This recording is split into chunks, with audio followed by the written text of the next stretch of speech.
নমস্কাৰ বন্ধুসকল, আপোনালোকে চাই আছে Assamese online help YouTube channel.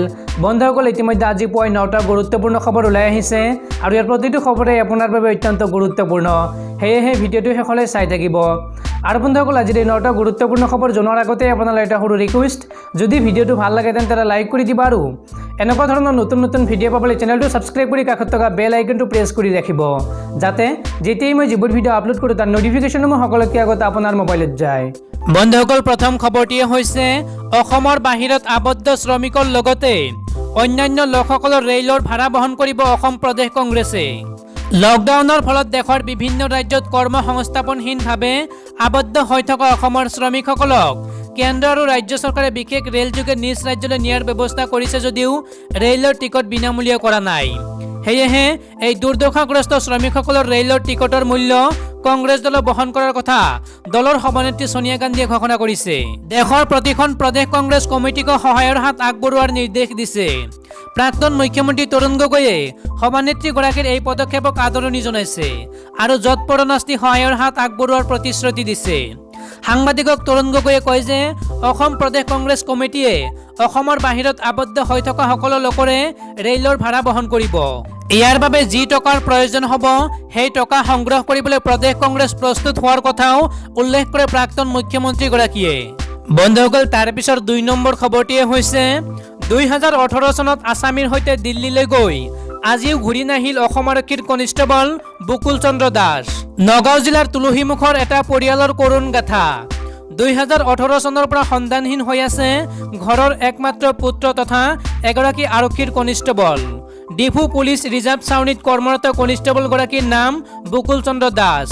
2018 চনৰ জুলাই মাহত এজন আছামীলৈ আন কেইজনমান জোৱানৰ সৈতে দিল্লীলৈ যাব বুলি পত্নীক ফোন কৰি জনাইছিল বুকুলে, কিন্তু তাৰ পিছৰ পৰা যোগাযোগ বিচ্ছিন্ন হৈ পৰিছিল পত্নীৰ সৈতে। উপায়ন্তৰ হৈ তেওঁৰ পত্নী কাষ চাপিছিল ডিফু আৰক্ষীৰ, কিন্তু ডিফু আৰক্ষীয়ে বৰ্তমান এবছৰ 9 মাহ পাৰ হৈ গ'ল, কিন্তু বুকুল চন্দ্ৰ দাসৰ সন্ধান উলিওৱাত ব্যৰ্থ হোৱা বুলি অভিযোগ উত্থাপিত হৈছে।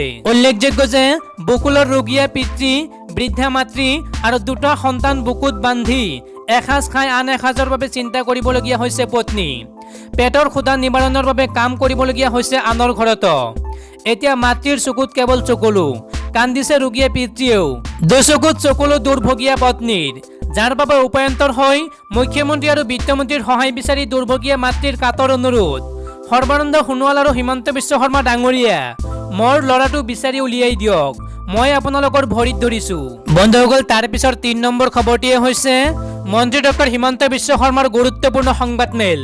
বঙাইগাঁৱত স্বাস্থ্যমন্ত্ৰী ডক্টৰ হিমন্ত বিশ্ব শৰ্মাৰ সংবাদমেল। 10 মেলৈকে বঙাইগাঁৱত অব্যাহত থাকিব সকলো নিষেধাজ্ঞা।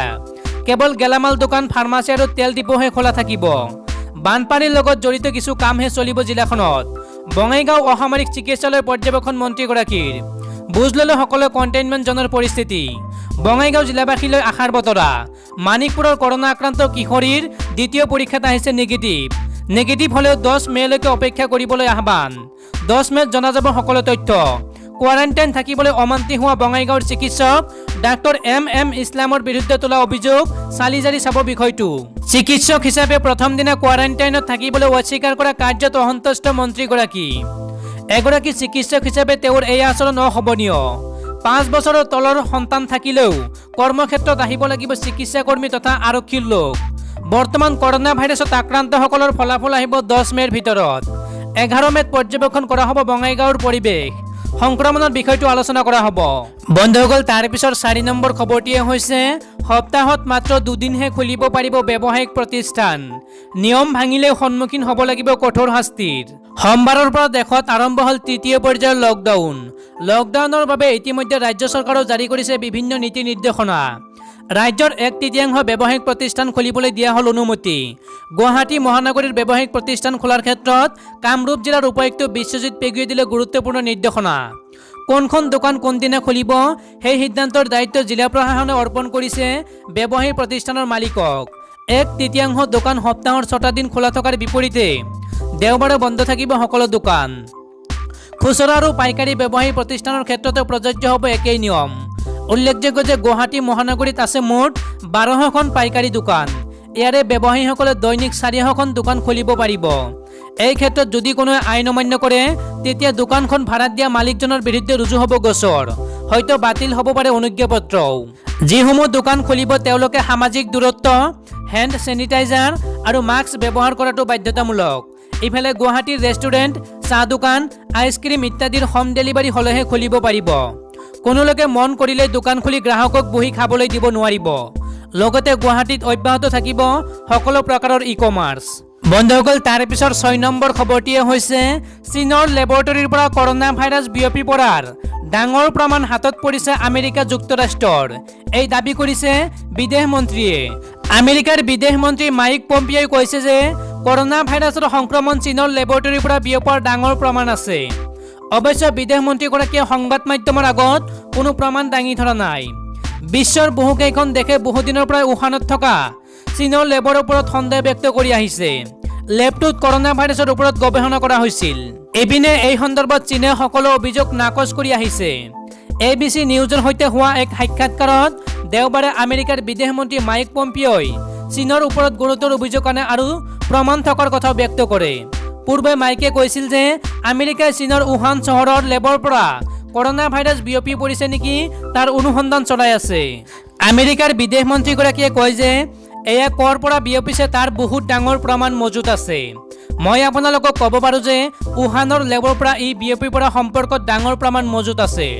সাক্ষাৎকাৰটোত কিছু বিব্ৰত হৈ পৰা বিদেশ মন্ত্ৰীগৰাকীয়ে কয় যে চাওক, এতিয়ালৈকে আটাইতকৈ যোগ্য বিশেষজ্ঞৰ মত হৈছে যে এই কৰোনা ভাইৰাছ তৈয়াৰ কৰা হৈছে। এই মুহূৰ্তত এই মত মানি নোলোৱাৰ পক্ষে মোৰ হাতত কোনো যুক্তি নাই।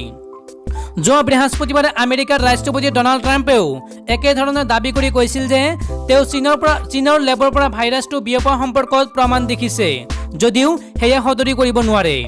আনহাতে বৃহস্পতিবাৰেই ট্ৰাম্পৰ বিপৰীত ভাষ্য প্ৰদান কৰি মাইক পম্পিঅ'ই এক সাক্ষাৎকাৰত কৈছিল যে এয়া উহান ইনষ্টিটিউট অৱ ভাইৰলজিৰ পৰা অহা বুলি নাজানো, আৰু এইটোও নাজানো যে এইটো ৱেট মাৰ্কেটৰ পৰা বিয়পিছে নে আন কোনো স্থানৰ পৰা বিয়পিছে। আমাৰ হাতত ইয়াৰ কোনো উত্তৰ নাই। বন্ধুসকল, তাৰ পিছৰ 7 নম্বৰ খবৰটিয়ে হৈছে প্ৰথমবাৰৰ বাবে পাকিস্তানী বায়ুসেনাৰ পাইলট পদত নিযুক্তি দিয়া হ'ল এগৰাকী হিন্দু যুৱকক। ভাৰতৰ চুবুৰীয়া দেশ পাকিস্তানৰ ইতিহাসত প্ৰথমবাৰৰ বাবে এগৰাকী হিন্দু যুৱকক দেশখনৰ বায়ুসেনাৰ পাইলট হিচাপে নিযুক্তি দিয়া হৈছে। পাকিস্তানী বায়ুসেনাত জেনেৰেল ডিউটি পাইলট অফিচাৰ হিচাপে নিযুক্তি হোৱা যুৱকজনৰ নাম হৈছে ৰাহুল দেৱ। পাকিস্তানৰ সংবাদ মাধ্যমত প্ৰকাশিত বাতৰিত এই কথা সদৰি কৰা হৈছে। বাতৰি অনুসৰি ৰাহুল দেৱ হিন্দু প্ৰান্তৰ আটাইতকৈ ডাঙৰ জিলা থৰপাৰাগড়ৰ বাসিন্দা। পাকিস্তানৰ থৰপাৰাগড়ত অধিকসংখ্যক হিন্দু লোক বসবাস কৰে। উন্নয়নৰ পৰা বঞ্চিত উক্ত অঞ্চলটোৰ পৰা পাকিস্তানৰ বায়ুসেনাত যোগদান কৰা ৰাহুল দেৱ হৈছে প্ৰথমগৰাকী হিন্দু ব্যক্তি। ৰাহুল দেৱৰ এই নিযুক্তিত সন্তুষ্টি প্ৰকাশ কৰিছে অল পাকিস্তান হিন্দু পঞ্চায়তৰ সচিব ৰবি দৱানীয়ে কয় যে সংখ্যালঘু সম্প্ৰদায়ৰ কেইজনমান সদস্যই অসামৰিক সেৱাৰ লগতে সেনাৰ আন শাখাতো সেৱা আগবঢ়াই আহিছে। বিশেষকৈ দেশখনৰ কেইবাজনো শীৰ্ষ পৰ্যায়ৰ চিকিৎসক হিন্দু সম্প্ৰদায়ক প্ৰতিনিধিত্ব কৰিছে। তেওঁ লগতে কয় যে চৰকাৰে যদি সংখ্যালঘুসকলক গুৰুত্ব দিয়ে তেতিয়াহ'লে আগন্তুক দিনত এনেকুৱা আৰু বহু ৰাহুল দেৱ দেশৰ সেৱাৰ বাবে সাজু থকা বিচাৰি পাব। বন্ধুসকল, তাৰ পিছৰ 8 নম্বৰ খবৰটিয়ে হৈছে লকডাউনত বিদেশত আবদ্ধ হৈ থকা ভাৰতীয় লোকসকলক উভতাই আনিব চৰকাৰে, কিন্তু নিজে বহন কৰিব লাগিব খৰচ। বিদেশ মন্ত্ৰালয় আৰু অসামৰিক বিমান পৰিবহণ মন্ত্ৰালয়ে শীঘ্ৰে এই সন্দৰ্ভত বিস্তৃত তথ্য নিজৰ ৱেবছাইটত প্ৰকাশ কৰিব। কৰোনা ভাইৰাছৰ সংক্ৰমণৰ কাৰণে লকডাউনত বিদেশত আবদ্ধ হৈ থকা লোকসকলক প্ৰণালীবদ্ধভাৱে ভাৰতলৈ উভতাই আনিবলৈ কেন্দ্ৰীয় চৰকাৰে সুবিধা দিবলৈ অনুমতি প্ৰদান কৰিছে। বিদেশত আবদ্ধ লোকসকলক উভতাই আনিবলৈ বিমান আৰু নৌসেনাৰ জাহাজ ব্যৱহাৰ কৰা হ'ব। এই সন্দৰ্ভত মানক পৰিচালনা প্ৰটকল SOP প্ৰস্তুত কৰা হৈছে।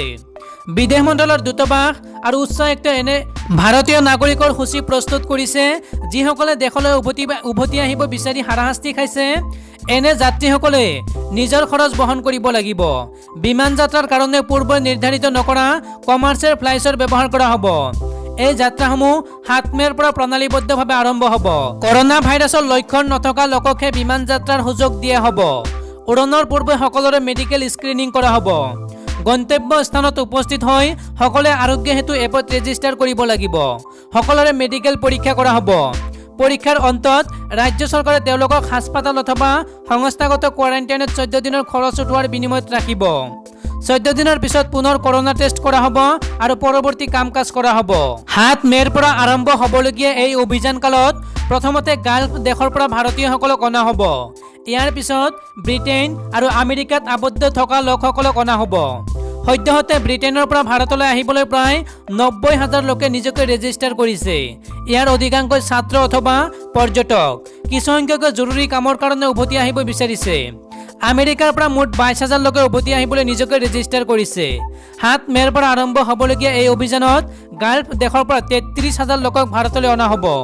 বন্ধুসকল, তাৰ পিছত 9 নম্বৰ খবৰটিয়ে হৈছে ভাৰতত বিগত 24 ঘণ্টাত কৰোনা ভাইৰাছত আক্ৰান্ত হ'ল নতুনকৈ 2,571 জন লোক আৰু মৃত্যু হ'ল 83 গৰাকী লোকৰ। ভাৰতত প্ৰতিদিনাই বৃদ্ধি পাইছে কৰোনা ভাইৰাছত আক্ৰান্ত আৰু মৃত্যু হোৱা লোকৰ সংখ্যা। দেশজুৰি 4 মে'ৰ পৰা 17 মে'লৈ এই ভাইৰাছ প্ৰতিৰোধৰ বাবে তৃতীয় পৰ্যায়ৰ লকডাউন জাৰি কৰা হৈছে। তাৰ মাজতে সোমবাৰলৈ দেশত কৰোনা ভাইৰাছত আক্ৰান্ত লোকৰ সংখ্যা 43 সহস্ৰাধিক হৈছেগৈ। স্বাস্থ্য মন্ত্ৰালয়ৰ তথ্য অনুসৰি ভাৰতত যোৱা 24 ঘণ্টাত কৰোনা ভাইৰাছত আক্ৰান্ত হৈছে নতুনকৈ 2,571 জন লোক আৰু এই সময়ছোৱাত কৰোনা ভাইৰাছত আক্ৰান্ত হৈ মৃত্যু হৈছে 83 জন লোকৰ। উল্লেখযোগ্য যে এই পৰ্যন্ত কৰোনা ভাইৰাছত আক্ৰান্ত হৈ দেশত মৃত্যু হৈছে 1,398 জন লোকৰ।